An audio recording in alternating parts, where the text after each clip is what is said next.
Welcome to the Spiritually Ignited Paradox Literature Language of the Heart gathering. We have invited Chad P. from New Jersey to share a message of depth and weight from the heart on the topic of Step 1, apply to all 12 steps. Hi guys, my name's Chad Payne. I'm an addict. I am happy to be here. You guys have been good the whole time. It's me that's not good. Okay. Um I'm glad to be here, and I love listening to the readings at the beginning of the meeting, and I feel like there are different types of 12-step recovery.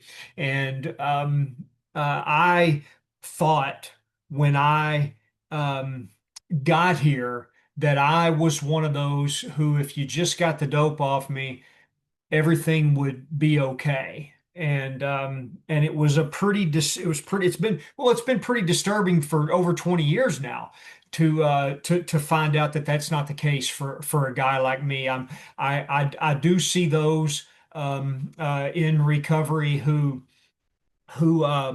can come in and work some version of the steps and have a spiritual awakening, and then go out and do some prayer and maybe some meditation and help some people and live a pretty happy, easy life. And that is true for some in recovery. And then some of those people can also drift and stop working a program for a while and still stay sober, but maybe get to kind of feeling bad and then have to come back and do another 90 meetings in 90 days, or come back and up their spiritual game a little bit and then get back to a place where they're doing well. But what I heard when I came onto this meeting, based on what you guys were reading and what you were talking about, is those of you who are responsible for keeping this meeting going are maybe of another type.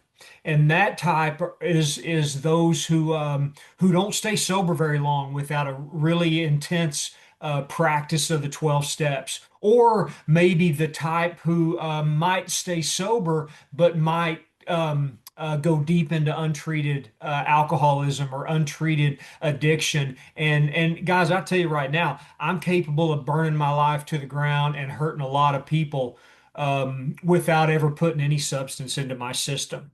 So what I have to do is I have to remember that even though I may be around some in recovery who maybe don't have to do this at a real high level, I do. I have to do it at a high level. And when I say a high level, I don't mean that from a place of self-righteousness, like I work a better program. It just means that I have to make sure that I'm doing those simple things, because I can fall into self-will and into untreated addiction, and the drink or the drug could easily be coming well before I ever see any hint of it. So that can be a dangerous place for me. And I'll tell you just a little bit about my history, but what I really want to get into is more current experience with step one. My history looked like I in the maybe there were a few times in the beginning where I come from an alcoholic family. Uh, not an abusive family, but a dysfunctional family.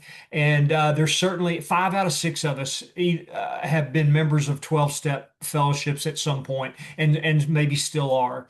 My stepdad is about 2 years behind me. I have 23 years of sobriety. He has 21. And mom, Al-Anon saved her life, and then the brothers and sisters have dipped a toe in here and there. So it's been all over my family. I certainly came up with a spiritual malady, and I certainly felt a great sense of relief once I first started to drink. And I put it off. I held off as long as I could because I saw what it did in the rest of my family. So I held off as long as I could, but I think I waited too long. I really needed a drink way before I took one. But that in itself is not what makes me an alcoholic or an addict. And I want to talk just a little bit about what does. The first thing that does, there's a line on page 30 that says, "We learned we had to fully concede to our innermost selves we were alcoholics." This is the first step in recovery. I actually like this version a little bit better than the one on the wall, because I like this idea of a full concession to this idea that I'm an addict. rather than admitting. To me, it's stronger words. This full concession to my innermost self. And if you want to know if I fully conceded to my innermost self that I have this illness, don't ask me, because I'll tell you what I think. Watch me. If I fully conceded to my innermost self that I have what this big book describes, you're going to see me doing things I wouldn't otherwise do. And I'm not going to be doing those things out of virtue. I'm going to be doing those things because not only do I have the experience of addiction, I also have an understanding of addiction, and I've got this full concession to my innermost self that I have it. And I didn't always have that, and there have been times in my sobriety where I haven't had that. But a full concession means you can watch my feet and see that I'm doing something different. And then it goes on to say, what is this full concession to? What am I fully conceding to? And what I'm fully conceding to my innermost self is that I'm alcoholic, is what the book says, or that I'm an addict. And and uh and if I'm gonna fully concede to my innermost self that I'm an addict, then I need to know what that means. And it seems trivial. Like it seems to me like, well, of course I am one. I'm here, right? I mean, who would show up in a meeting of AA or CA or any other A and not be a person who qualifies for this program? But that's not the case. There are some who show up who maybe don't meet these so-called requirements to be a real addict or a real alcoholic, but that's not really the important part of it. The important part of it is I need to understand deep down within that I qualify as who this book is talking about. So what is it that makes me qualify and that I'm alcoholic or that I'm addict? Two things. Two things make me qualify. The first thing is I've got a drug problem. And what my drug problem looks like is once I start doing drugs, I lose control over the amount that I take. And in the beginning, what that looked like for me is we're getting off work early on a Friday. We're going to go hit happy hour at the bar. And we're going to have a couple drinks, shoot some pool, blow off some steam, have a good time, and then go home. And some of us are going to go home to families with their kids and things like that. Some of us, maybe we're just going to go home and clean up and get a bite to eat and go out on a Friday night. But that's the plan, right? And what happens for me is I get to the bar and we're having a good time and we're having a few drinks. I get a couple in me. Happy hour's coming to an end. Those have gone down smooth. And I'm like, you know what? I think I'll have another one. And then, that one was good too. I think I'll have another one. Happy hour's over. My coworkers are going home. And and then I'm like, yeah, you know what? I think I'll have one more, but I've got a problem. I'm running late now, so I better call home and come up with a story. It's not a lie, it's a story. And the story is I got to work late, so I'm going to be a few more minutes. And then that few more minutes and few more drinks goes on until the bar's closed and I'm looking for the after party. And then next thing you know, it's Monday. Maybe I show up at work, maybe I don't, but the paycheck is gone. But now, if you move that down the road a little ways, from the beginning of my drinking career to the end of my drug career, what it looked like toward the end, I really relate to this passage on page 37, where it says, in some circumstances, we have gone out deliberately to get drunk. And it goes on down to say, we now see that when we began to drink deliberately, instead of casually, there was little serious or effective thought during the period of premeditation of what the terrific consequences might be. So, what that looked like for me toward the end was I rarely said, let's have two drinks. What I said most often was, let's get drunk or let's get high and have a good time. And I'll tell you one quick story before I move into what the real topic is here today. And that story is on this day. I hope this doesn't offend anybody, but we all know in here how deadly and tragic the overdose is.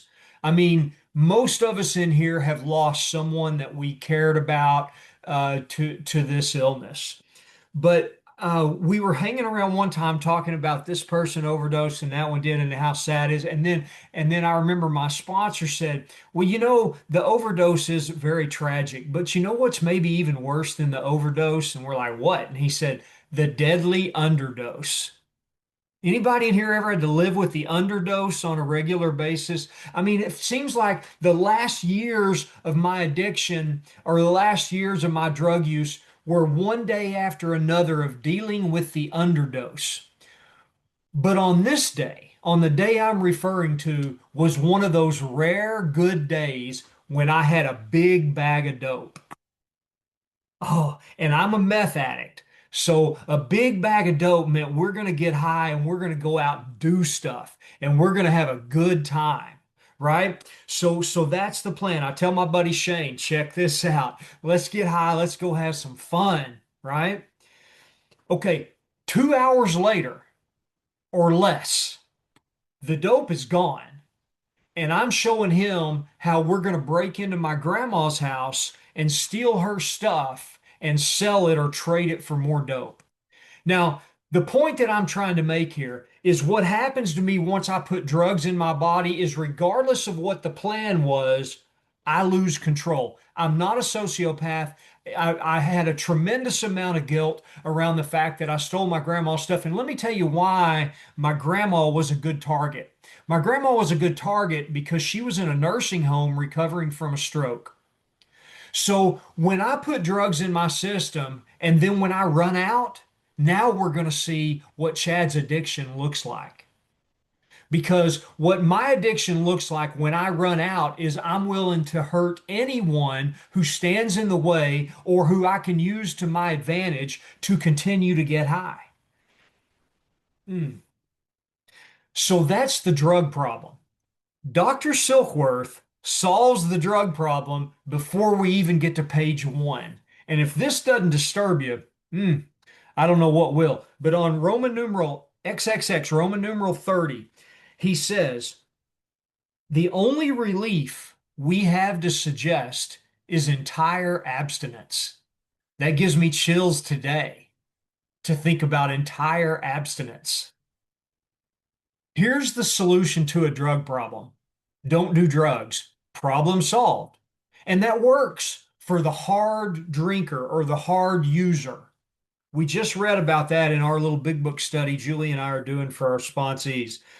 Uh, the book says we have a certain type of hard drinker, and he may look just like the real alcoholic, but if a sufficiently strong reason becomes operative, this man can stop or moderate, but not the real alcoholic.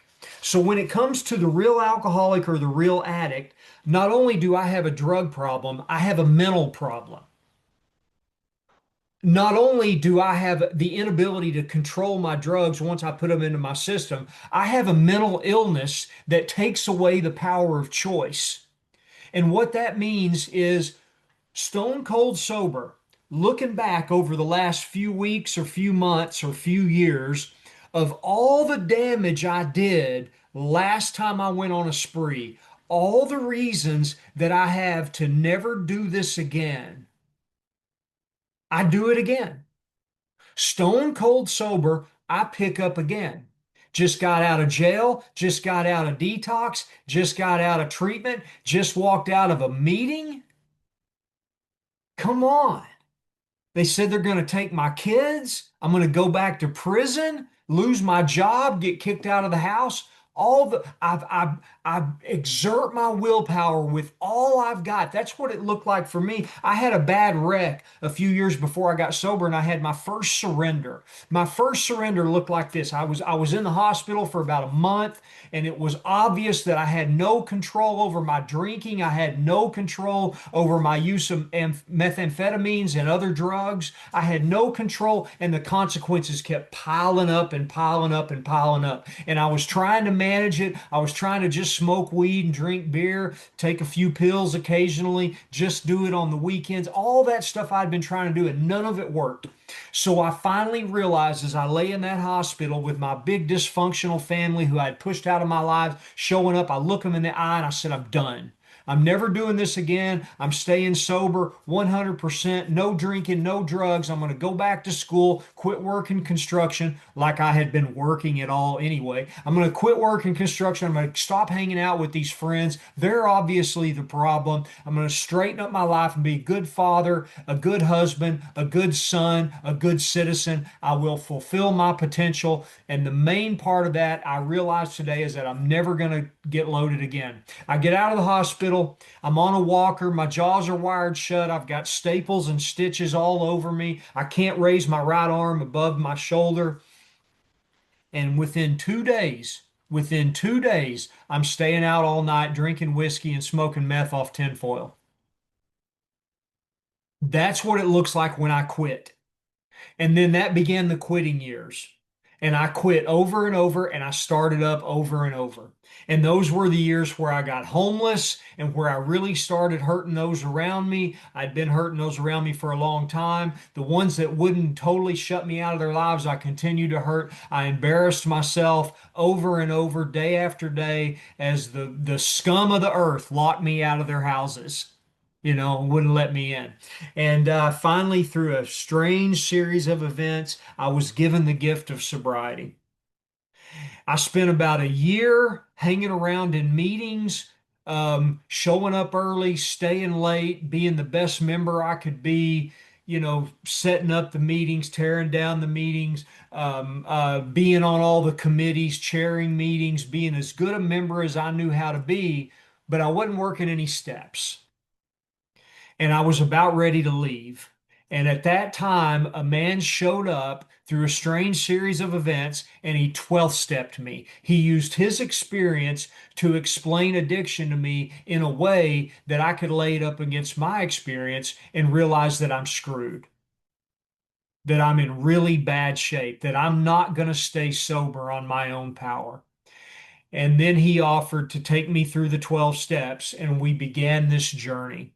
Now, the first thing I want to say about that ties back into step one is I had what a lot of people in Cocaine Anonymous and many other fellowships have. I had a problem with God. I had a step two problem. I didn't want anything to do with God. I thought it was stupid. I thought anyone who believed in it was stupid. I thought I was way more complicated and way more intelligent than any of that kind of thing. But what I had going for me was the gift of two things: desperation to never go back the way I'd been, and an understanding of powerlessness over the first drink. That's what I had going for me. I understood that I was powerless and I was desperately willing to do whatever it took to not go back to the way that I had been.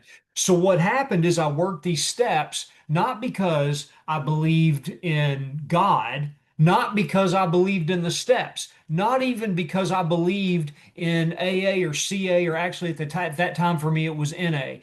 Not because I believed in any of that. I worked the steps because I believed in the power of addiction over me.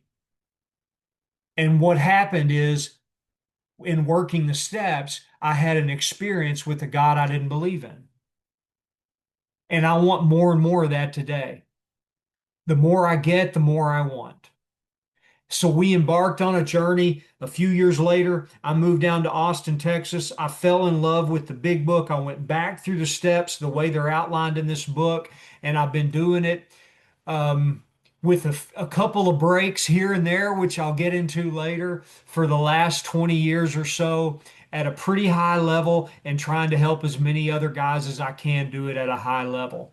And it's been the greatest gift I ever could have asked for. But what I want to talk about today is something I learned when I got down there. I found myself at a table in Charlie Parker's house with Charlie sitting on one side and Mark Houston sitting on the other. And I mentioned both those guys first and last name. First off, we lost Charlie almost 3 years ago, and Mark died in about 2010. But the reason I say their names is if you've never listened to either one of those guys, go find some of their talks and listen to them.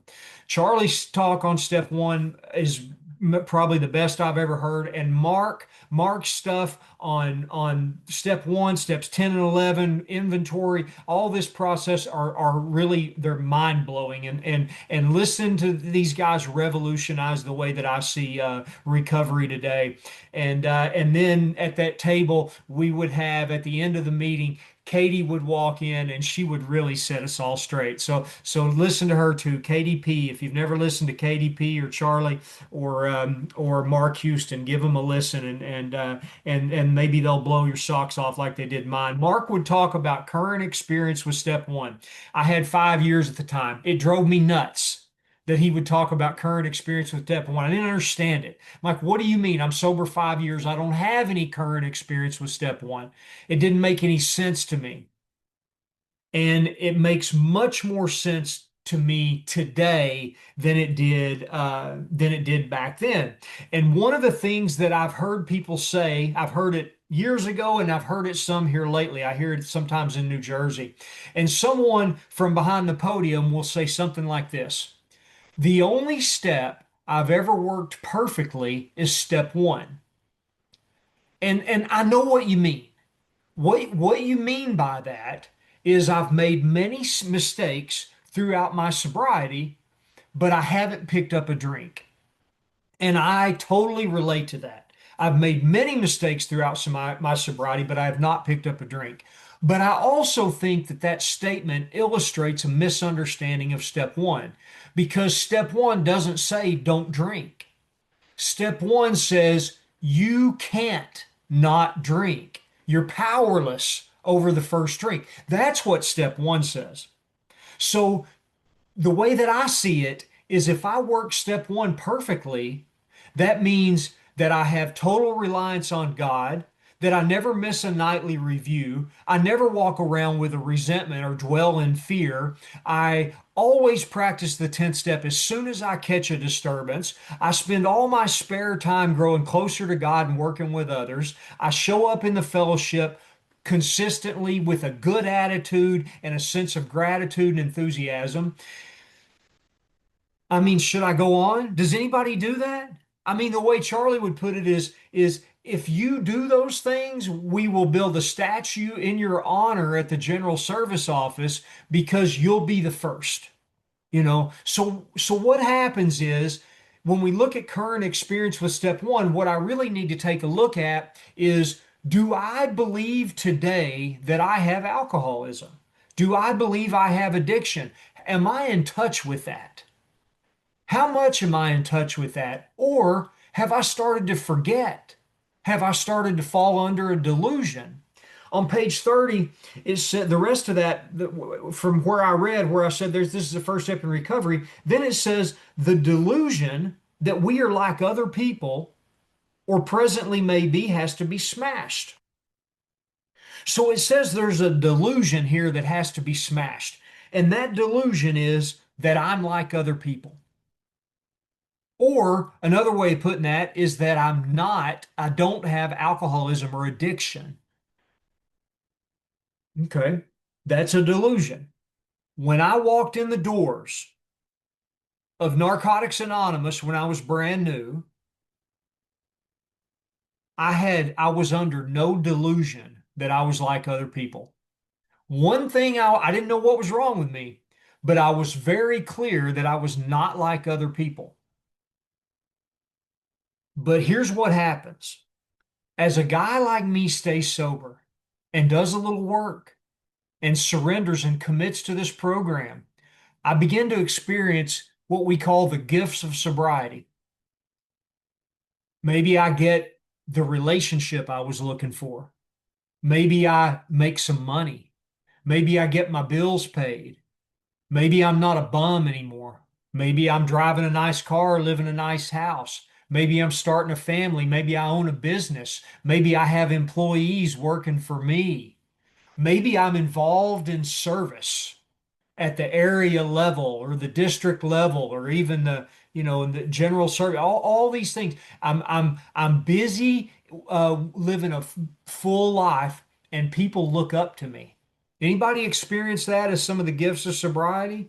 I haven't experienced all those things, but I've experienced some of them. And what happens and if you're not getting those things, then hmm, we should be getting those things. Not all of them. I still have struggles with some of those things. Some of us get them way faster than others. I feel like I'm on the slow track. That's okay though. But as we get those things, what happens is we begin to fall under this delusion. Have you ever talked to someone, those of you who have years of sobriety, have you ever sat down with a person, maybe it's a coworker or maybe it's a family friend or something like that, who didn't know you back in the old days, and for some reason you're telling them your story, or at least parts of it. For instance, I was a high school teacher for about 15 years, and I would talk with some of my coworkers, and we got pretty close. And when it would come up, I would tell them, yeah, I was a homeless meth addict. And you know what they would say? No way. I would never think that you would be a drug addict. Anybody ever experience that? Yeah, that's a good thing. It's a good thing that people out there believe that a guy like me is like other people. But what's dangerous is when I start to believe it. See, the truth is, I'm not like other people. I have to do things other people don't have to do.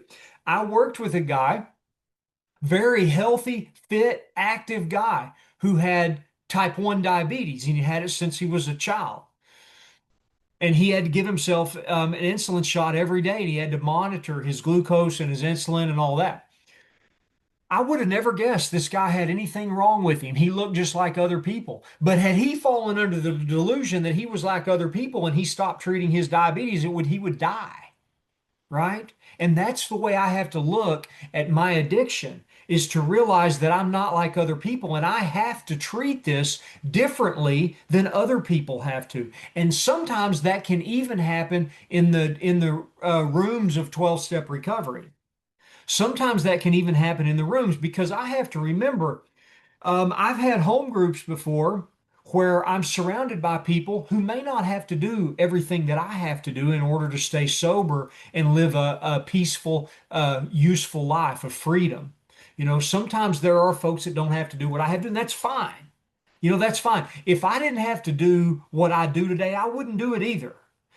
It's not like I do more than other people out of virtue. And there's a lot of people that do more than I do. Don't get me wrong. It's not like I do it out of virtue. It's I do it because if I want to be free and sober and useful and at least occasionally happy, there are things I have to do. But if I lose sight of that because I'm falling under the delusion, here's an interesting thing about this sentence.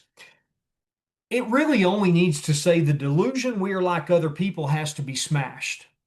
But there's a part in the middle that says, or presently may be. This book was divinely inspired. I see so many places in this big book where I look at and I go, there's no way a guy with 3 years understood this much.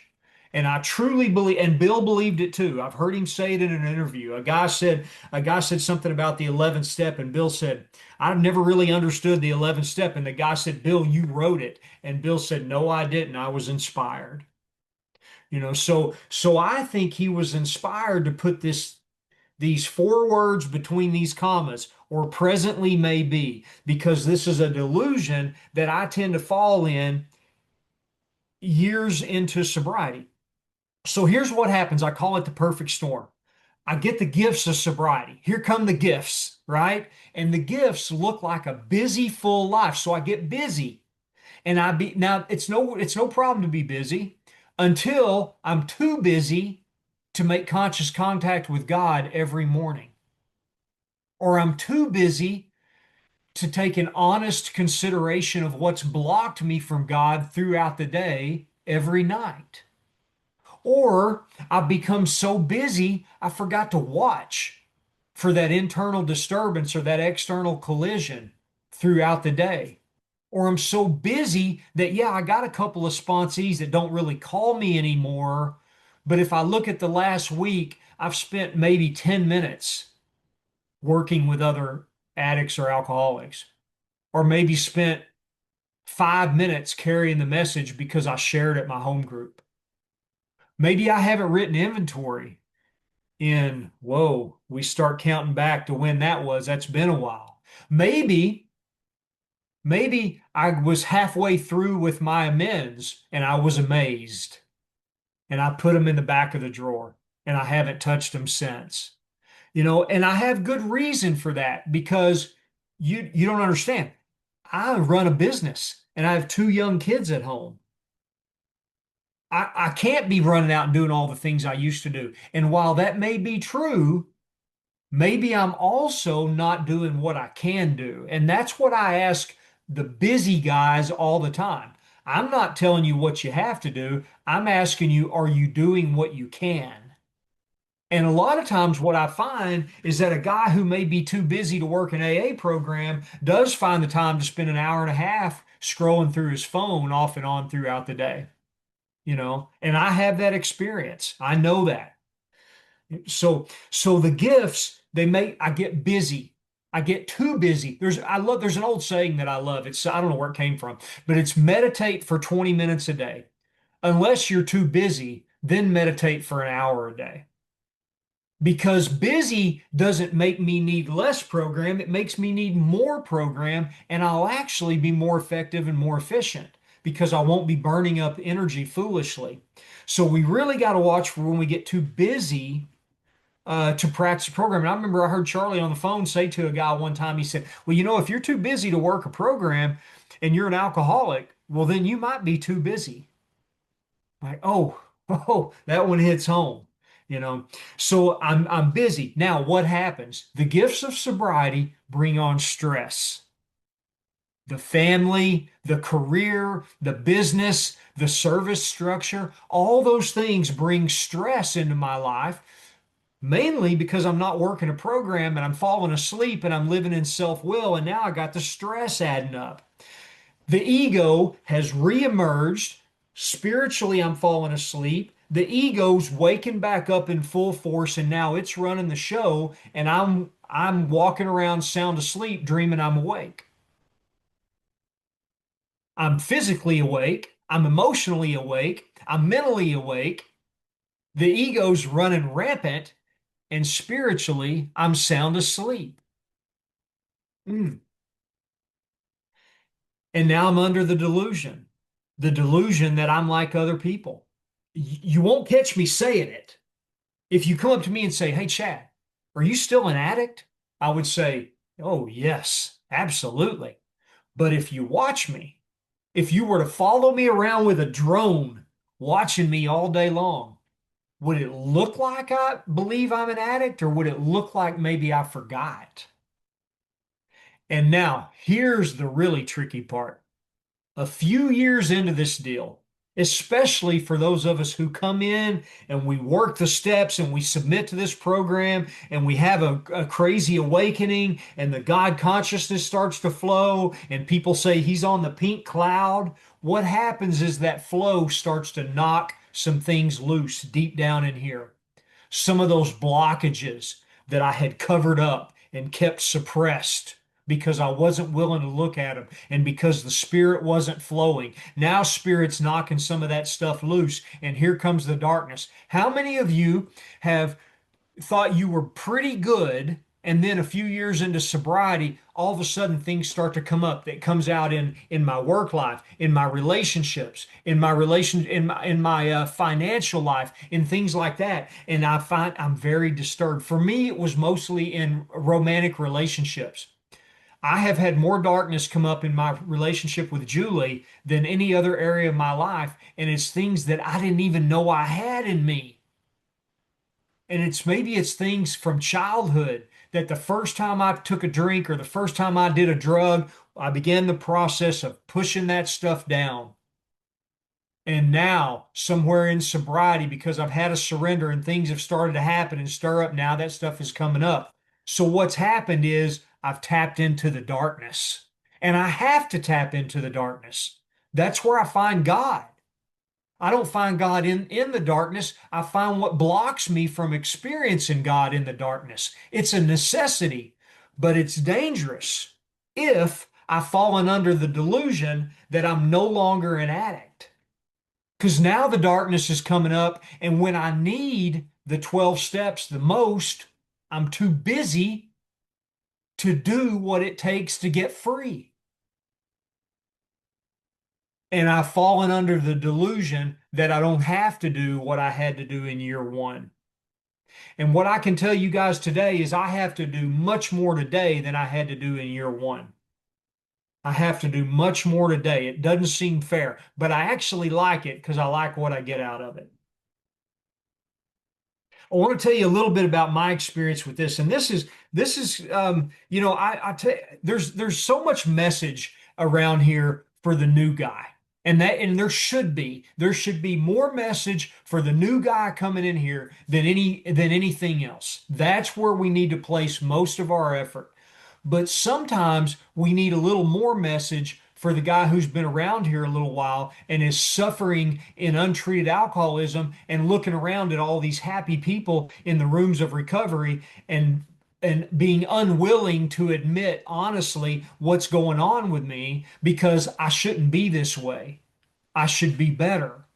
I've had lots of guys reach out to me like this, but the one I want to bring up now is a guy called me, and it was I didn't get I didn't answer the call. I got a voicemail later, and it was the most direct to the point voicemail. And here's what he said. He said, "My name's so and so. I'm 15 years sober. My wife is divorcing me. My kids won't speak to me. I'm filing bankruptcy in my business, and I want to die. Can you help me?" And that's the guy that sometimes we need some more message for to understand how we can suffer in sobriety. Because the still suffering alcoholic, the still suffering addict may be sitting next to you picking up a 10-year chip, and still suffering. So I think it's important that we talk about that. And what that looked like for me is there was a period where Julie and I we're 13 years in this relationship, and we've had some struggles. We're in round three. And if you know what that means, then you've also had some crazy relationship struggles in sobriety. What that means is we broke up twice for a long period of time in this 13 years.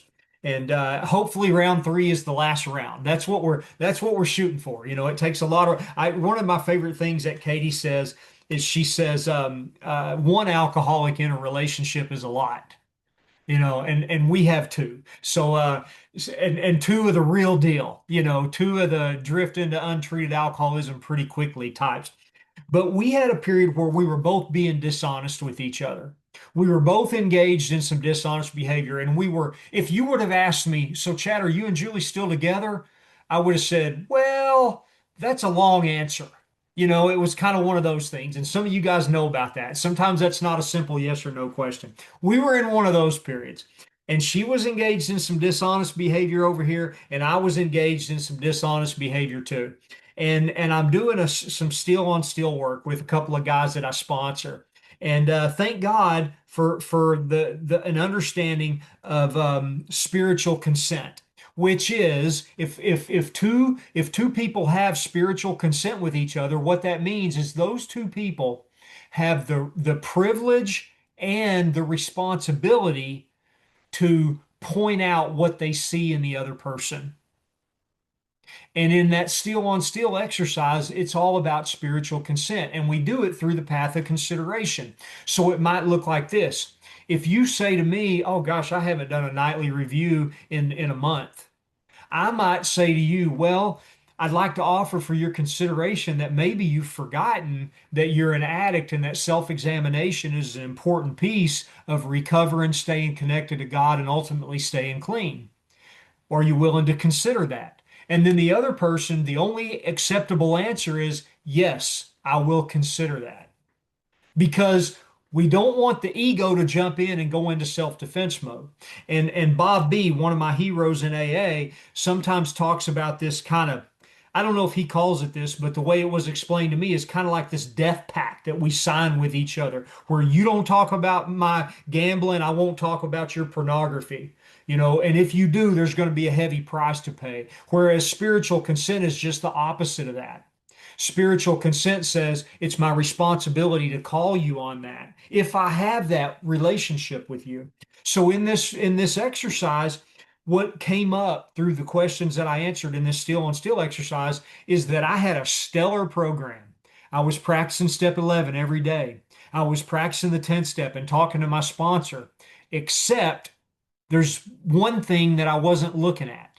I wasn't talking to my sponsor about it. I wasn't putting it on my nightly review. I wasn't praying about it. And the reason is because I didn't want to stop doing it because I needed some information. And the way that I was acting out was in a way to get information in a dishonest way. And what I kept telling myself is when you get enough information, then you can make a decision and we'll stop doing that and then we'll be principled. And when I told those two guys what I was doing, one of them said to me, he said, Chad, is it possible that because you practice steps 10 and 11, because you write inventory, because you have a home group, because you're involved in service, because you sponsor a lot of guys, because you speak from behind the podium, is it possible that you think you're immune to the first drink? And all I could say was, yes, yes. Not only is that possible, it's absolutely true. And I had forgotten that a guy like me cannot afford to act dishonestly, cannot afford to have this lack of transparency, cannot afford to live an unprincipled life and be unwilling to do anything about it. So what had happened is I had forgotten what it means to be an addict and forgotten what I have to do to treat it. Hmm. And guys, I'm actually right now going back through the steps. I can't see that time since I'm spotlighted. I'm not sure how much was it, like 10 minutes? Thank you. I can count fingers though. Thanks, Joey. Okay. So I'm going back through the steps right now, and I'm on a four step, and I didn't ask my sponsor to take me back through the steps. He's already done that for me. I got with another guy, a good friend of mine, and we decided to do this process together. So we're going back through the steps, and I've got a little some questions that I have for steps one, two, and three on to take a good look at for someone who's been through the steps and taken people through the steps, but wants to go back through maybe for a little bit of a deeper experience. And if anybody wants that, please send me an email. I'll make sure my email address is in the chat. And please send me an email and I'll send it over to you. You can do whatever you want with it. So I'm looking at these questions now. Now, I knew that it had been a while since I'd been back through the steps, and I like to do this periodically. And I thought, I'm doing pretty good. I got a couple of things I could probably write inventory on. So I'm going to go ahead and go back through the steps with my good friend Shannon, and we're going to, take a look at some stuff. We'll do this together, and then I'll have a little bit of inventory to write, and then we'll rock on. So I go through this with these questions for current experience with step one, and here I'll just read some of them to you. Here's some questions you can ask yourself. In what ways have I been living like I don't have alcoholism? How have I rested on my laurels? What parts of the program have I been unwilling to do? What parts of the program have become mechanical, like I'm just checking the boxes? Any of you guys do a review and you're like, da, da, da, da, da, done, and hit send, send a quick one into your sponsor, or say a few prayers while the car's warming up on your way to work. When it becomes mechanical, give your sponsee a little bit of life advice, a little life coaching, and then hang up and rock on. Yeah, I see some of you. I see some expressions on there. I know some of you guys do that too. How about these? In what ways have I let my spiritual condition slide or get stagnant? Where have I been living in self-will, harboring resentment, unwilling to forgive, dwelling in self-pity, keeping secrets, or holding on to fear? Oh, what I started to notice is I've got a lot of answers to questions that I was completely unaware of. How am I restless, irritable, or discontented? Can I be alone, quiet, and peaceful without something to distract me? Here's another question. What do I obsess about that is wrong with the world or not going my way? Am I a keyboard gangster on social media? Am I what am I acting like a principled, God-reliant man in traffic on the internet? Uh, what do I complain about? What do I worry about? Where do I play victim or martyr? All this stuff is tied into my spiritual condition. What parts of my life are currently unmanageable? How are they unmanageable? Relationships, emotional state, thought life, work, romance, on, AA, so on. Where am I being dishonest, lying, misrepresenting myself, living a double life, being a fraud? Here's a big one, a lack of transparency. And then here's the kicker. If those don't disturb you, try this one. How have I been acting in ways that are outside my sane and sound ideal or don't line up with my God-given values? And guys, I got to tell you, when I answered these questions, I was disturbed. I thought I had a couple of things I could throw on an inventory real quick, smooth sailing right through the 12 steps, and I could come on to a meeting like this and tell you, yeah, I just worked the 12 steps last month. I work them the 12 steps periodically so that I can stay awake and blah, blah, blah. No, well, here's what I can tell you is my life depends on this process. And what I found out when I went back through my current experience with steps one, two, and three is I forgot. I forgot. I'm living in many ways just like a guy who does not have a hopeless, progressive, fatal illness because I forgot. And here's the thing. In my experience with the people that I know, the people that I've learned from, the people that are learning from me, the people I'm walking this path with, I think we all forget to a certain extent at some point in our lives. We forget. We forget. And that's why I've got to continue to revisit this, continue to look at this. And often we look at this when we're sitting down taking someone through the steps. How often have you sit across from a new sponsee and told them what we do? Here's what we do. In your mind, you're thinking, I'm not doing that. Or we're talking about how you can tell if someone's really surrendered to this program because you're going to see them making all their amends, and then you're thinking, "Ooh, I've got a couple I need to make that I still haven't made."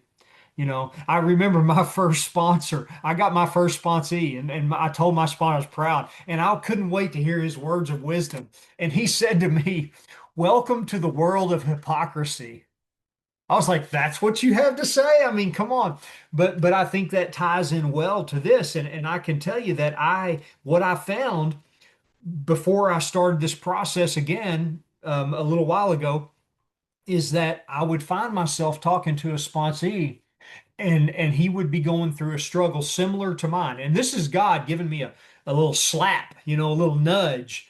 And he would be going through something similar to me. And then I would find myself inspired to say to him whatever I said to him. And what I would be thinking is, I don't know if he even heard that, but wow, do I need to hear it? Because what I'm telling him that he could do, I'm not doing. And I think that God speaks to some of us directly. There are some of you in this room right now who God speaks to you directly on a regular basis. I've got a little bit of experience with that. It's funny because Julie talks about, she's one of those who's really in touch with energy and there's a really a mind-body connection. She dreams something that happened to her sister and then she finds out the next day it actually happened. I mean, she says the veil is thin. For me, the veil is thick. God rarely speaks to me, but that's okay. That's okay. I understand that is not, I know people where the veil is thin and they suffer and cause more harm than I do. And I know people where that have never had that, that live a very spiritual life. So, so sometimes God speaks to me directly every now and then. Often God speaks to me through you. I'll hear you say something and I'm like, wow. Thank you, God. I'm like, I don't even see you there. I just see God. But then what's really cool is sometimes God speaks to me through me when I'm helping somebody else. And that's the real slap in the face. It's like, come on, buddy. Well, are you going to hear this or not? You know. So, what I've noticed is going back through this process. We were at an event down in Delaware just not long ago, and my good friend Nicoletta had done a talk on step one. And I remember after her talk, I was like, she really got in touch with how disturbing it is when we wake up and realize we're powerless. And she talked about how disturbing step one, how there's no good news in step one. And I remember that. I remember when that guy Dave sat down with me outside that clubhouse and he 12-stepped me, I was deeply disturbed. And I've watched it happen with guys I've gotten to work with. And when we're doing that, when we're 12-stepping somebody, it's important that we understand that we're not there to share our experience, strength, and hope. We're there to give them a fatal dose of alcoholism, a fatal dose of addiction. We want them to understand that they have no hope, that there is no hope on your power. You're not going to get the job done. On your power, you're in bad shape. That's the message that I want to get across, but I want to do it using my own experience. I want to let this guy know how hopeless I am, and hopefully he can identify and see how hopeless he is. So that's kind of the idea there. And I've seen lots of guys very disturbed, just like I was. And but now what's really interesting is when I go back through the steps and look at my current experience with step one, with 23 years of sobriety, how disturbed I am at what I found in step one. And guys, that's the goal. That's the goal.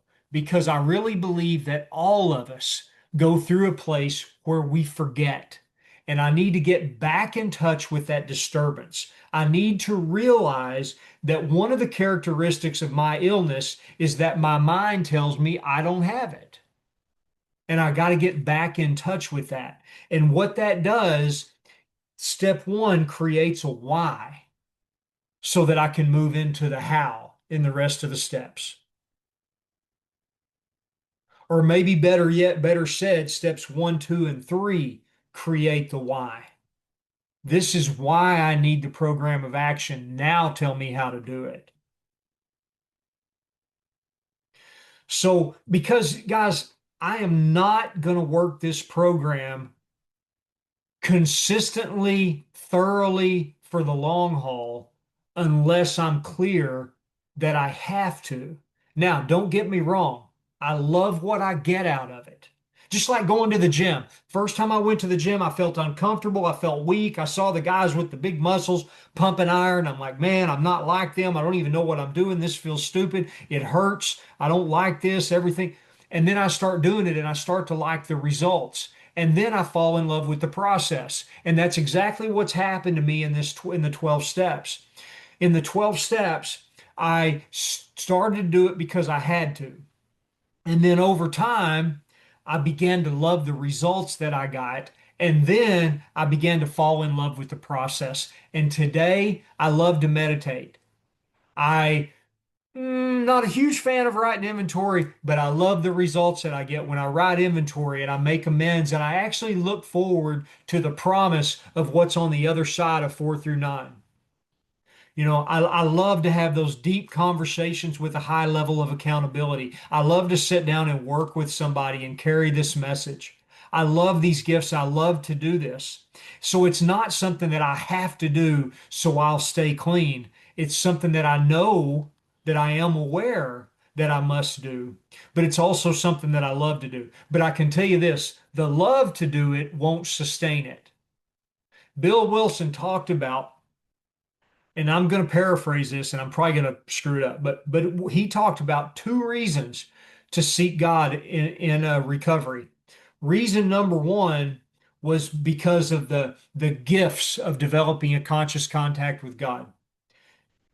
God's saying, come on, Chad, I have more and more available. There's more freedom, there's more peace, there's more sense of purpose, there's more gifts. Come on, I have more. Continue to seek me.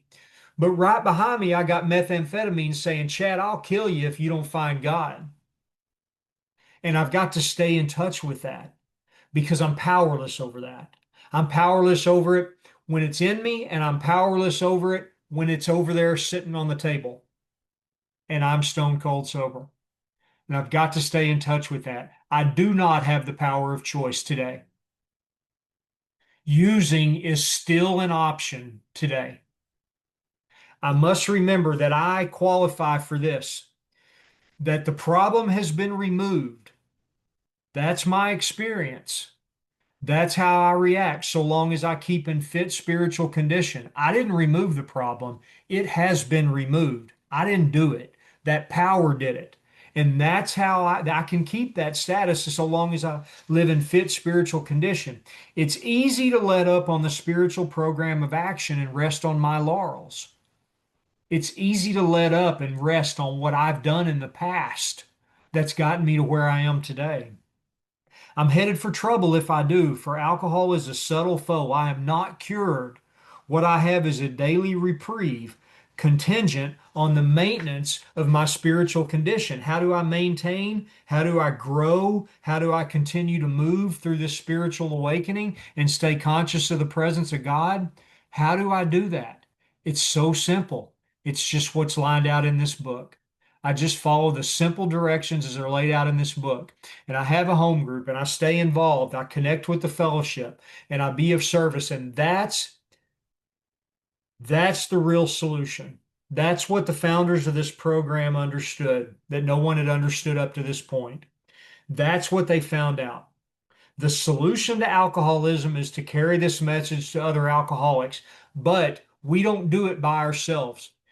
The solution is to become a vessel so that God can work through me to help somebody else. To live in a state of surrender so that God can work through me to carry this message to help somebody else. And that's why we need steps 1 through 11. To live in a state of surrender, to get cleared out, cleaned up, to open the path in steps 4 through 9, and to live there in steps 10 and 11 so that I can become an open channel, a vessel for God to work through me to help the next guy. And that's why we do what we do. Thanks for having me.